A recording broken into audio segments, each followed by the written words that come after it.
supplemental interview, what we're going to do is I'm going to look at the complaint that was drafted by our paralegal.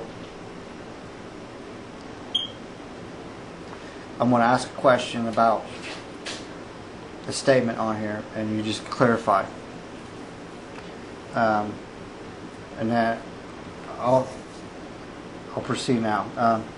On paragraph 27, it states the plaintiff were detained in a patrol car for several hours without any reason for their arrest. Is that true or false? We were detained in two separate police cars. Okay. One with a female officer with him and a male officer with me. For several hours? Yeah. Okay. So this is true, but it's true with added information. Right. Okay. On paragraph 29, I'm going to read the statement. You tell me if it's true or false. If it's true, just say true. Okay. If it's true, but there's something extra to it, add it. If it's false, explain why it's false. Okay. So, on paragraph 29, an ambulance arrived at the spot along with a medical associate. The medical associate was unable to understand what was happening in the scene. The plaintiff, Deborah, was so stressed that she was unable to explain to her husband, Mr. Pedro's health condition. The medical associate refused to take the plaintiff's blood pressure, stating that he was handcuffed. Defendant Shepard refused to release the handcuffs. The medical assistant left the place. Okay, true with some additional information. The medical people were talking with the police officers prior to helping us, and they refused to help him medically, not because the officer was handcuffed Peter. They started to help me, which they were going to give me a diabetes test and something else after questioning them. And they went over to my husband and said, "Can you lip read?" And I was handcuffed, so I couldn't ask. And, "Can you lip read?" And his response was, "I don't understand." And then they said, "Well, you're not getting any medical care unless you can lip read." Then they went out of the gate and asked my friend, who's a witness to all this, who was there present with us, "Can he lip read?" She said, "No."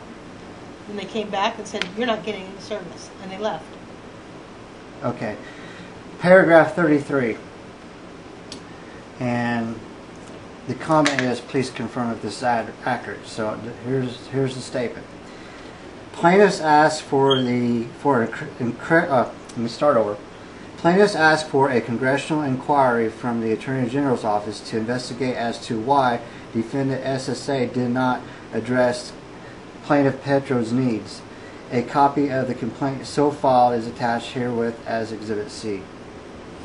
Okay, that I would say false. Okay. I was dealing with the General Counsel for Social Security, the Social Security Administration in San Francisco. And that's who I asked for not the Attorney General for the state, but the attorney for the SSA, who was General Counsel, Kate Watson. I was dealing with her to get the necessary accommodations. And then when they were coming, she was dealing with Miss Molina. And Miss Molina is the manager of Social Security, so they were trying to work it out. And there was a congressional inquiry into our cases because they were so misstated and so wrong, and we can't read the casework. The Congresswoman Dina Titus did an inquiry, and that was done way before our incident occurred. That was through and over and done with. Okay.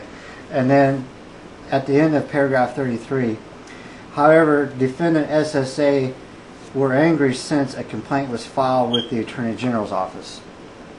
Okay, that's not true. There was no complaint ever filed, and there was a discussion between General Counsel of SSA and myself in San Francisco, and Miss Molina told us to go and file a complaint with the Attorney General's office if we didn't like the accommodations we were getting. And then she stated, "You have to go to Congress to get help for yourself." I said, "Well, we had already been to Congress with the disabled people, and there was an Americans with Disabilities Act that resulted of it. And that's why you have to cover us. We already have the law on our side."